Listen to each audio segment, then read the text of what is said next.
नमस्कार मित्रांनो, engineers age I2IT पॉडकास्टमध्ये तुम्हा सर्वांचं स्वागत आहे. इंजिनियर्स एज मध्ये आपण तुमच्या सर्व साध्या सोप्या प्रश्नांची उत्तरं देतो जे इंजिनिअरिंग क्षेत्राशी रिलेटेड आहेत. मित्रांनो, तुम्हाला कधी क्लासमध्ये बोर झालंय का हो? म्हणजे एवढं बोर की अक्षरशः 5 मिनिटाची डुलकी लागली. माझ्यासोबत एकदा हे झालेलं आहे आणि फ्रेंड होती म्हणून निभवलं, नाही तर त्या दिवशी क्लासच्या बाहेरच गेले असते. पण आता जेव्हा विचार करते की हे का झालं होतं, म्हणजे लेक्चर तसं बोर नव्हतं पण मला बोर झालेलं. आता विचार केल्यानंतर असं कळतं की माझा लर्निंग प्रेफरन्स आणि सरांचा टीचिंग प्रेफरन्स हा वेगळा होता. पण आता तसं नाही राहिलंय. आता खूप नवीन नवीन टेक्नॉलॉजीज वापरल्या जातात. आपण ज्याला म्हणतो इनोव्हेटिव्ह टीचिंग लर्निंग प्रॅक्टिसेस, हे असे वापरले जातात क्लासमध्ये. तर हे एक्झॅक्टली टीचिंग लर्निंग मेथडॉलॉजीज किंवा प्रॅक्टिसेस हे काय आहे, याबाबत जास्त जाणून घेण्यासाठी आपल्यासोबत आज आहे प्रोफेसर भाग्यश्री थोरात, आपल्या ENTC डिपार्टमेंटकडनं. Good morning ma'am. Good morning. तुमचं या शो मध्ये स्वागत आहे. Thank you madam. भाग्यश्री मॅम, तुम्हाला टीचिंग क्षेत्रामध्ये किती वर्ष झाले? मी टीचिंग क्षेत्रामध्ये 2005 पासून आहे. 2005 पासून मी माझं BE झाल्यावरती सुद्धा मी टीचिंग केलं आणि त्यानंतर मग मला आवड निर्माण झाली. मी MTech केलं आणि त्यानंतर माझं टीचिंग करिअर मी टीचिंगमध्येच आहे. आता जो आपला आजचा विषय आहे, आपण इनोव्हेटिव्ह टीचिंग लर्निंग प्रॅक्टिसेसवर बोलणार आहोत. तर मला तुम्ही सांगू शकाल का की एक्झॅक्टली हे जे इनोव्हेटिव्ह टीचिंग लर्निंग मेथड्स किंवा प्रॅक्टिसेस आपण म्हणतो की हे काय आहे? आणि आता जर आपण बघितलं तर बरेच युनिव्हर्सिटीज आणि कॉलेजेस ह्याच्यावर भर देतात की नाही, तुम्ही हे मेथड्स क्लासमध्ये वापरले पाहिजे. तर हे सगळं काय आहे, म्हणजे तुम्ही आम्हाला सविस्तर सांगा की हे मेथड्स काय असतात आणि का गरजेचे आहे हे? आपली गरज जी आहे ती पहिल्यांदा आपल्या जो बदलणारा समाज आहे त्याच्यावरती अवलंबून असते. आज कुठल्याही घरामध्ये सिंगल चाइल्ड आहे आणि सिंगल चाइल्डला पहिलं म्हणजे एकच मूल असेल तर त्याला हे कधी माहित नाहीये की मला कुठल्या गोष्टीसाठी वाट बघायची. बरोबर. आणि जेव्हा असे मुलं 60 मुलं एकत्र येतात आणि एकच टीचर आहे तर त्यांना स्वतःला खूप अनकम्फर्टेबल होतं. त्यांना असं वाटतं की नाही, मला फॅकल्टीनी एकट्यालाच सांगितलं पाहिजे, मला 60 मध्ये नाही सांगायला पाहिजे. आणि ह्याच्यामध्ये काय होतं, मुलं नाराज होतात आणि मग नंतर ते कुठल्याच म्हणजे टीचिंग मध्ये किंवा अभ्यास करणं सोडून देतात. मग अशा वेळेला ह्या इनोव्हेटिव्ह प्रॅक्टिसेस आल्या की ग्रुप तयार करायचे छोटे छोटे आणि त्या छोट्या ग्रुपमध्ये मग एक तुम्ही त्यांना टास्क करायला सांगायचा किंवा प्रोजेक्ट करायला सांगायचा आणि त्याच्यावरून प्रत्येकाला एक वाव भेटतो की त्याच्या स्किल सेट काय आहेत हे आयडेंटिफाय करायला. आणि टीमवर्क की जे त्यांना पूर्वी जेव्हा मी होते तर मला 4 बहिणी आहेत, तर टीमवर्क, शेअरिंग, केअरिंग ह्या ज्या गोष्टी आहेत त्या लहानपणापासून आपल्याला माहित होत्या, पण आता मुलांना माहित नाहीये. मग ते कसं सांगायचं, म्हणून हे इनोव्हेटिव्ह टीचिंग प्रॅक्टिसेस मध्ये ग्रुप लर्निंग ह्याच्यावरती खूप भर दिला जातो की टीम फॉर्म करून टीम मध्ये ह्यांनी काम केलं पाहिजे, कारण की ह्यांना पुढे इंडस्ट्रीमध्ये एका टीम मध्ये काम करायचं. ओके, मग फक्त मेथड्स म्हणजे हे फक्त की ग्रुपवरच आपण लक्ष केंद्रित करतो की अजूनही काही मेथड्स आहे ह्या? नाही, ग्रुपमध्ये पहिल्यांदा तुम्हाला कळतं की किती मुलं आहेत जे सिरियसली काम करतात आणि त्यानंतर मग तुम्हाला सोपं जातं प्रत्येक मुलाकडे लक्ष द्यायला. इंडिव्हिज्युअल अटेन्शन जे आपण म्हणतो. म्हणजे पहिल्यांदा 60 मुलं आहेत तुमच्या. अगदी बरोबर. आणि तुम्हाला 15 दिवस लागतात त्यांना समजून घ्यायला. मग तो तुम्हाला जर का टाइम पिरियड कमी करायचा असेल तर तुम्ही एक गेम घेऊ शकता आणि त्या गेम मध्ये तुम्हाला कळतं की तुम्ही म्हणजे कोणाचे काय क्वालिटीज आहेत. आपण जे थोडक्यात आईस ब्रेकर म्हणतो किंवा नो युअर पर्सनॅलिटी असं काही.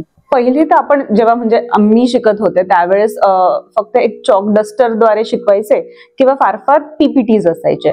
पण बहुतेक आता जसं तुम्ही म्हणतात की बरेच नवीन मेथड्स यूज केले जातात आणि त्यातली तुम्ही ही एक सांगितली.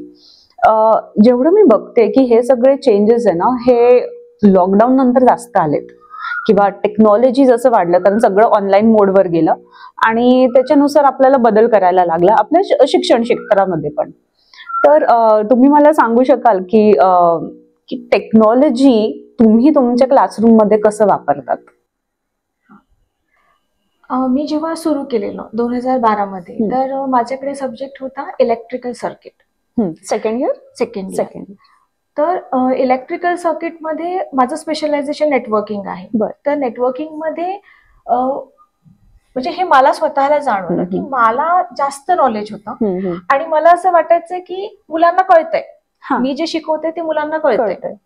पण जे काही छोटे छोटे शब्द होते जसं पुली किंवा मोटर कशी काम करते, तर नॉर्मली काय होतं आपण थेरॉटिकल एक्सप्लेन करतो आणि सांगतो की मूव्ह होईल 30 डिग्री मध्ये 60 डिग्री मध्ये, मग इंडक्शन मोटर येईल, मग BLDC मोटर येईल आणि मग त्याच्या पुढे आपण बोलतो की नेटवर्किंग मध्ये पॅकेट मूव्ह होत आहे. पण आत्ताचे मुलं आहेत त्यांचं वाचन कमी आहे, त्यांचं स्वतःचं वाचन खूप कमी आहे आणि त्यांना खूप साऱ्या गोष्टी आहेत ज्याच्यामध्ये त्यांचा वेळ जातो आणि त्यांना असं आहे की मला दिसलं पाहिजे, म्हणजे मी जे शिकतोय त्याचं ऍप्लिकेशन मला दिसलं पाहिजे. मग ह्याच्यासाठी मी पहिल्यांदा काय केलं की हे जे पुलीज किंवा ह्या मोटर्स आहेत ह्यांचे अॅनिमेशन शोधून काढले आणि अॅनिमेशन मी क्लासमध्ये रन करायचे. पण तरीही मला असं वाटलं की मुलांना ते कळत नाहीये.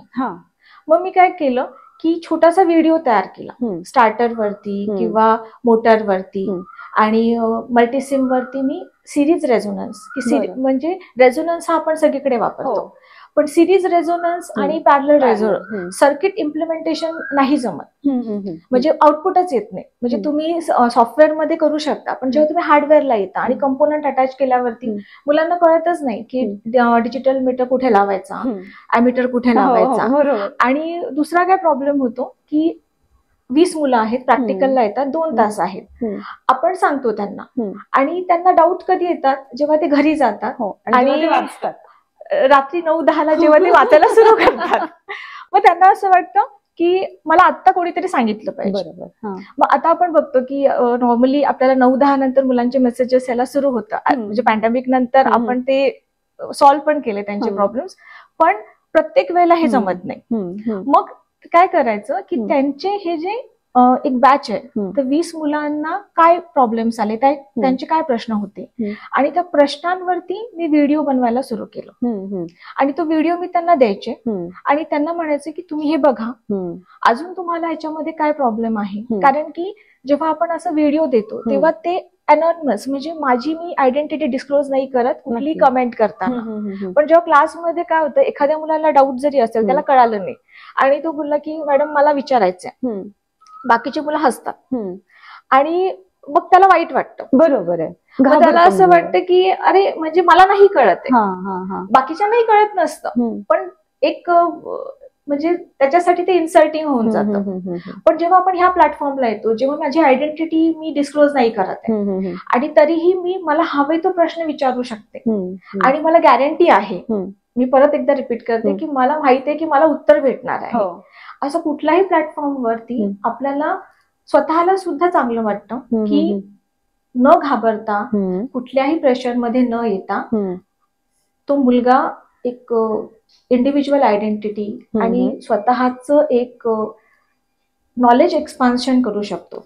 आणि मग ह्याच्यामध्ये आपण त्यांना आपलेच नाही तर IIT चे प्रोफेसर्स आहेत जे की म्हणजे मला माहितीये की आमच्या कॉलेजमध्ये आम्ही परचेस केलेले व्हिडिओज सिरीज केलेल्या 40-40 लेक्चरच्या प्रत्येक सब्जेक्टमध्ये.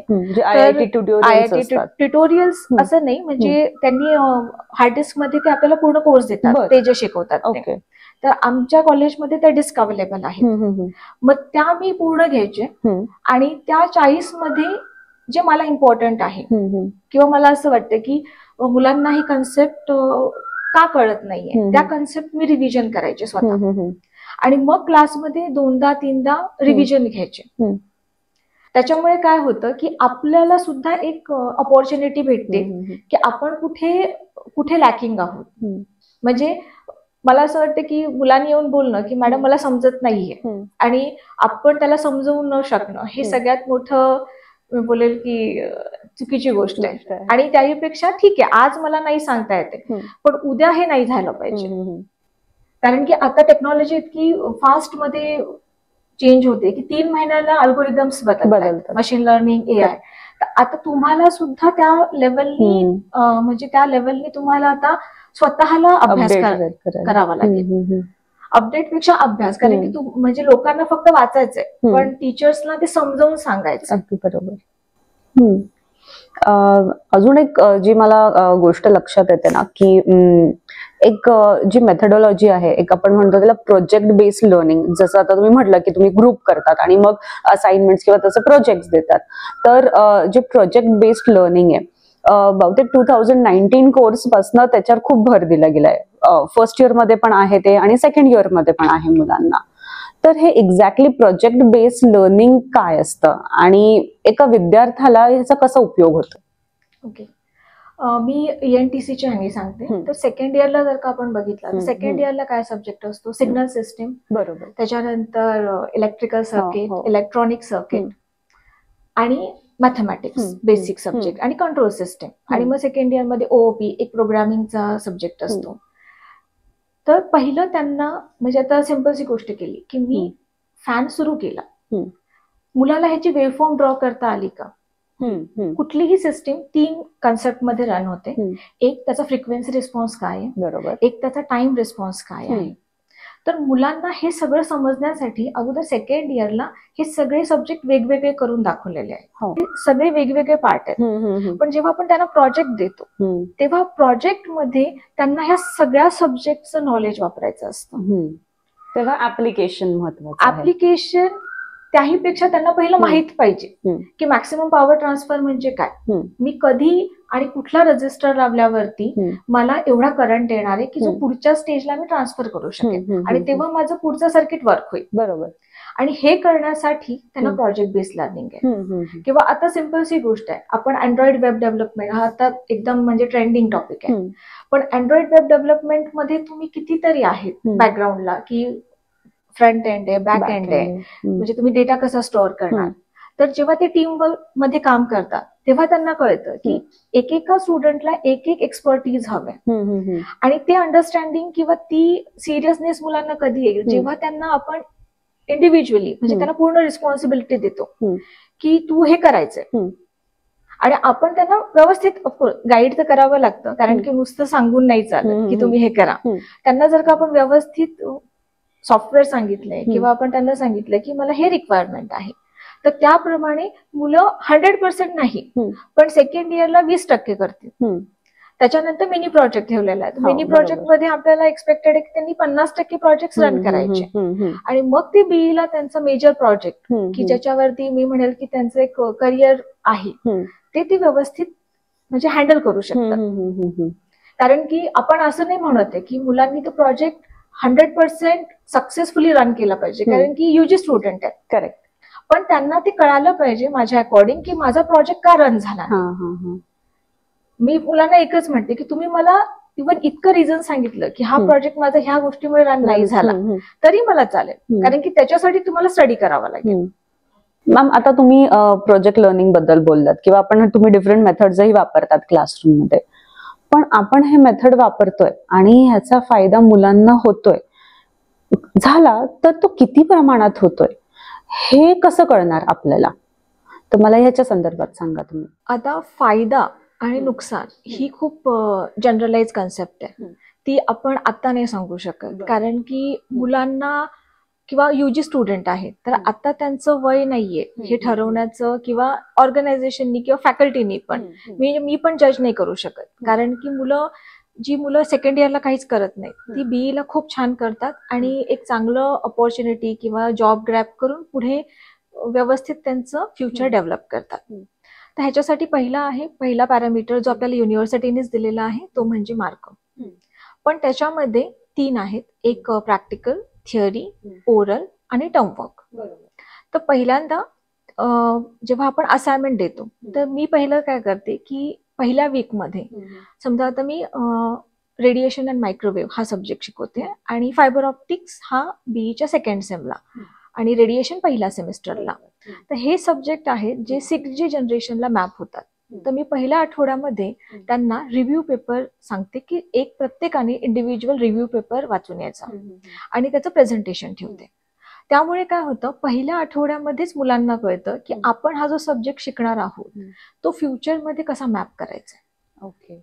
आणि जर का त्याच्यातून 60 मधून 10 मुलं पुढे आले की मला आता रिसर्च पेपर लिहायचा आहे ह्याच्यामध्ये, तर मी त्यांना एनकरेज करते. तसंच आपल्या स्टुडंटनी एका 5G मायक्रोवेव्ह वरती पेपर पब्लिश केलेला आहे. तर हा तुम्ही एक मेजरिंग पॅरामीटर घेऊ शकता. म्हणजे आपण सगळ्यांना कंपल्सरी नाही करू शकत, पण त्यातलं 1 किंवा 2 किंवा मी म्हणेल 10 जे एक्स्ट्रा ऑर्डिनरी मुलं आहेत त्यांच्यासाठी. दुसरं आहे की त्यांना जेव्हा असाइनमेंट आपण देतो तर असाइनमेंट देताना काय करायचं की फायबर ऑप्टिक्स किंवा मायक्रोवेव्ह साठी ओपन सोर्सचे सॉफ्टवेअर अवेलेबल आहेत. त्या ओपन सोर्स सॉफ्टवेअर मध्ये पॉवर बजेट अनालिसिस जे आपण त्यांना छोटे experiment extra advance learning activity म्हणून आपण जेव्हा कंडक्ट करतो तर ते सॉफ्टवेअर मध्ये त्यांना तो एक्सपेरिमेंट रन करायचा. ओके. म्हणजे काय होतं की मार्केटमध्ये कुठले प्रॉडक्ट आहेत, म्हणजे आपण थेरॉटिकल शिकवलं की सोर्स आहे, LED सोर्स आहे, लेझर सोर्स आहे, पण प्रॉडक्ट मार्केटमध्ये काय आहे आणि ते आता त्यांना सिम्युलेशन मध्ये वापरायचे. तर मुलांना त्याचे टेक्निकल स्पेसिफिकेशन्स पहिल्यांदा बघायला लागतं. तिसरं जेव्हा आपण त्यांना एक्सपेरिमेंट देतो तर त्यावेळेला पहिल्यांदा मी 30 मिनिट्स त्यांचे फक्त त्या टेस्ट बेंचचे टेक्निकल स्पेसिफिकेशन समजून देते आणि दुसऱ्या प्रॅक्टिकल म्हणजे दुसऱ्या आठवड्यामध्ये जेव्हा प्रॅक्टिकल आहे त्यावेळेला त्याच्यावरती त्यांची ओरल घेते. त्यामुळे त्यांना समजून जातं की आपण किती व्होल्टेजला काम करतोय, त्याची प्रिसिजन काय आहे, इफिशियन्सी काय आहे. म्हणजे ह्या छोट्या छोट्या गोष्टी आहेत, पण ह्यामुळे काय होतं मुलांचा कॉन्फिडन्स वाढतो. आणि जेव्हा एखाद्या मुलाचा कॉन्फिडन्स वाढला की तो रिफ्लेक्ट होतो त्याच्या अकॅडमिक्स मध्ये. कारण की मला जर का एखादा सब्जेक्ट समजला तर मी तो व्यवस्थित लिहू शकते. आणि ह्याचं जे तुम्ही बोला मेजरिंग पॅरामीटर्स, तर त्यांचं रायटिंग जे पेपर रायटिंग आहे एक्झामचं ते सुधारतं. त्याच्यानंतर जे प्रॅक्टिकल्स एक्झाम्स होतात त्याच्यामध्ये ते न घाबरता टेक्निकल स्पेसिफिकेशन किंवा आता प्रॅक्टिकली जे 5G आणि 6G मध्ये काय सिस्टीम्स यूज होणार आहे त्यांचं ते एकदम व्यवस्थित एक्सप्लेन करतात. तर पहिलं आहे की ह्या टीचिंग इनोव्हेटिव्ह प्रॅक्टिसेसचं मेजरमेंट डायरेक्ट नाही पण इनडायरेक्ट आपण करू शकतो. की एखादा मुलगा आपण वी आर हॅव्हिंग म्हणजे आपल्याकडे खूप वेगवेगळे फॉर्म्स असतात की मेंटॉरिंगचा फॉर्म असतो किंवा आपल्या क्लासमध्ये आपण मुलांना रुब्रिक्स देतो तर त्याच्यामध्ये आपण ते लिहायचं असतं की हा स्टुडंट कुठे लॅकिंग होता आणि त्यांनी कुठल्या स्किलसेट मध्ये इम्प्रूव्ह केलं आणि त्याच्यासाठी तुम्ही काय केलं. तर ह्या ऍक्टिव्हिटीज जेव्हा आपण देतो त्यावेळेला आपल्याला कळतं की स्टुडंटला काय प्रॉब्लेम होता आणि त्याच्यासाठी मग इंडिव्हिज्युअल आपण त्याला टास्क देऊ शकतो. तर तुम्ही आता मला हे सविस्तर मेथड सांगितल्यात. तर I2IT मध्ये अजून असे काही मेथड्स आहेत का जे वापरले जातात किंवा म्हणजे तुम्ही बघितलेत की बाकीचे टीचर्स वापरतात आणि तुम्ही कोणत्या वापरतात, तर मला ह्याच्यावर थोडं सांगा. आम्ही सगळ्यात महत्वाची जी मेथड वापरतो ती म्हणजे जेव्हा आमचे प्रेझेंटेशन्स होतात मिनी प्रोजेक्टचे किंवा प्रोजेक्टचे त्यावेळेला आम्ही पहिलं तर सगळे फॅकल्टी बसतो. कारण की स्टुडंटला फॅकल्टी एक्सपर्टीज म्हणजे आता मी नेटवर्किंग मध्ये आहे आणि एखाद्या मुलांनी दुसऱ्या डोमेनचा प्रोजेक्ट घेतलाय तर तो फॅकल्टी काय करतो की त्याला प्रश्न विचारतो. त्यामुळे काय होतं की मुलांना बाहेर जर का ते कॉम्पिटिशनला गेले आणि त्यांना तिथे जे प्रश्न येणार आहेत ते अगोदरच आम्ही डिपार्टमेंट लेवलला त्याची तयारी करून घेतो. आणि दुसरं की आपण त्यांना एक टाइमलाईन द्यायची, कुठल्याही ऍक्टिव्हिटीला एक टाइमलाईन द्यायची आणि जे मुलं कम्प्लीट करतात त्यांना एक अप्रिसिएशन द्यायला विसरायचं नाही. कारण की ते अप्रिसिएशनच काम करणार आहे. मग त्याला तुम्ही अप्रिशिएट करा की तुमचे स्टुडंट क्लब्स आहेत, मग त्या स्टुडंट क्लबमध्ये तुम्ही त्यांचे, कारण की आत्ताच्या मुलांना हे खूप आवडतं की सोशल प्लॅटफॉर्मला त्यांना म्हणजे एनकरेज केलं किंवा त्यांचे फोटो टाकले, तर त्यांनी काहीही करू दे, अगदी छोट्यातली छोटी गोष्ट करू दे, तर तुमच्या स्टुडंट क्लबची ही रिस्पॉन्सिबिलिटी आहे की स्टुडंट क्लब काय करतो, त्यांचे पोस्टर्स तयार करतो, त्यांचा फोटो लावतो आणि ते त्यांच्या हँडलला, सोशल हँडलला आपण डिस्ट्रीब्यूट करूया. त्यामुळे काय होतं की पुढच्या जी मुलं आहेत, जी पुढची बॅच आहे स्टुडंटची, त्यांना कळतं की हा, मी जर का हे केलं तर मला अप्रिसिएशन भेटेल, किंवा ते स्वतः येऊन सांगतात की मॅडम मी हे केलेलं आहे. आणि दुसरी गोष्ट की जेव्हा तुम्ही काही शिकवत असता तर ते तुम्ही मॅप करा एका स्टोरीशी, त्यांना अशा स्टोरीज सांगायचं, कारण की प्रत्येक गोष्टीला एक वर्ल्ड वॉर 2 मध्ये जसं वायफाय अँटिना वर्ल्ड वॉर 2 मध्ये आला, तर वर्ल्ड वॉर 2 मध्ये काय झालं आणि त्याची नीड काय होती, किंवा नेटवर्किंग का आलं, कारण की हे वर्ल्ड वॉर 2 मध्ये नेटवर्क वापरलं, पण त्यानंतर ते डेव्हलप करायचं होतं म्हणून त्यांनी एज्युकेशन जे त्यांच्या मेन युनिव्हर्सिटीज होतात त्यांना अटॅच केलं. मग NSF-NT म्हणजे हा फ्लो पहिल्यांदा त्यांना सांगायचा आणि त्याचे छोटे छोटे व्हिडिओज तयार करायचे की एखादी टेक्नॉलॉजी का आली आणि ती टेक्नॉलॉजी एकटी येत नसते, त्याची प्रोज अँड कॉन्स येत असतात, आणि त्या कॉन्स वरती मग तुम्ही तो त्यांना प्रॉब्लेम स्टेटमेंट म्हणून प्रोजेक्ट, मग ते स्वतःच म्हणतात, फक्त त्यांना समजून सांगणं हे एकच महत्वाचं आहे. ओके मॅम, तुम्ही एवढं सगळं सांगितलं. आता मी शेवटचा प्रश्न तुम्हाला विचारते की तुम्हाला जर आजकालच्या पिढीला किंवा विद्यार्थ्यांना जर काही एखादा मेसेज द्यायचा असेल तर तो काय देणार?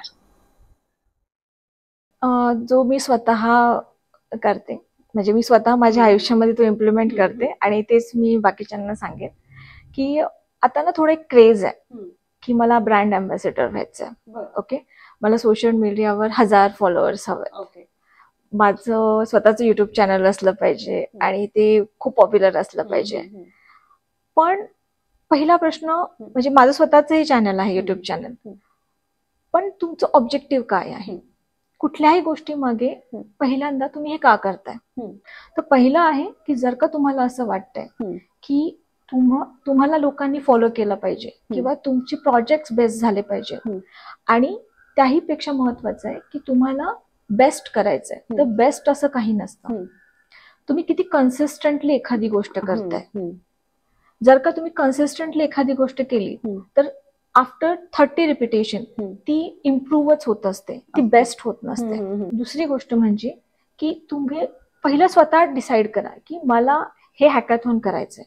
ओके, ज्या दिवशी तुमचा फॅकल्टी डिसाईड करेल की माझ्या स्टुडंटनी हॅकॅथॉन करायचंय, त्याच दिवशी मला माहितीये की रिझल्ट इज 0. काय, कारण की हे फॅकल्टीनी किंवा ऑर्गनायझेशननी नाही डिसाईड करायचंय, हे आतून आणि तुम्ही डिसाईड करायचं, आणि मग तुम्ही रिसोर्सेस शोधा. दुसरा सगळ्यात महत्वाचा आहे की कधीही कुठलीही गोष्ट केली की ऍटलीस्ट 10 लोकांकडून त्याचा रिव्ह्यू घ्या. ओके, 8 लोक हसतील आणि they are very good critic, आणि ते पहिले आपल्याला हवेत, कारण की त्याच्याशिवाय तुम्हाला कळणार नाही की तुम्ही कुठे लॅगिंग आहे.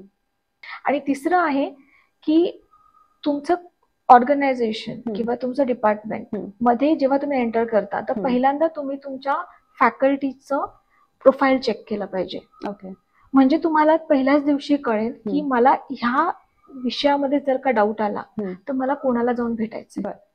आणि जेव्हा तुम्ही स्टुडंट म्हणून जाता त्यावेळेला जोपर्यंत तुम्ही स्टुडंट आहे तोपर्यंत समोरचा माणूस तुम्हाला नाही म्हणू शकत नाही. बरोबर, तुम्ही ह्याचा ऍडव्हान्टेज घ्या.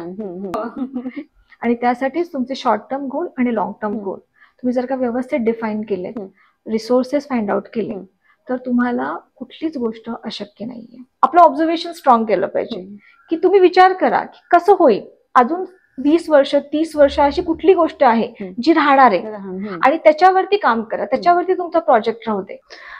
तर मला खूप आज माहिती मिळाली, म्हणजे फार टीचिंग लर्निंग मेथड्स पासून तर ते कसे इम्प्लिमेंट करायचे किंवा कोणत्या नवीन नवीन टेक्नॉलॉजीज वापरायच्यात, किंवा काही जर स्टुडंटला प्रॉब्लेम आलात तर ते कसे सॉल्व्ह करायचे. तुम्ही हे खूप डिफरंट गेम्स पण सांगितले आम्हाला, तर ह्याचा नक्की मलाही फायदा होणार आहे आणि आमच्या व्ह्युअर्सलाही फायदा होणार आहे. So thank you very much ma'am, तुम्ही तुमचा टाइम काढून इथे आलात. So it was wonderful talking to you. धन्यवाद मॅडम, आणि खरंच मला तुमच्याशी बोलून सुद्धा खूप आनंद झाला. ओके, तर मग मित्रांनो, आपल्याला आज इनोव्हेटिव्ह टीचिंग लर्निंग प्रॅक्टिसेस बद्दल बरंच काही कळालं. जर तुम्हाला ह्या विषयावर अजून काही जाणून घ्यायचं असेल तर तुम्ही आमच्या वेबसाईटला व्हिजिट करू शकतात. तुम्हाला आमच्याशी काही जर बोलायचं असेल तर तुम्ही आम्ही डायरेक्टली कॉल करू शकता किंवा मेलही पाठवू शकतात. आमचे सोशल मीडिया हँडल तुम्हाला स्क्रीनवर दिसतच असणार. So you can get in touch with us. आम्ही तुम्हाला नक्की उत्तर देऊ. आणि हे बोलून आजचा कार्यक्रम आपण संपवूयात. धन्यवाद.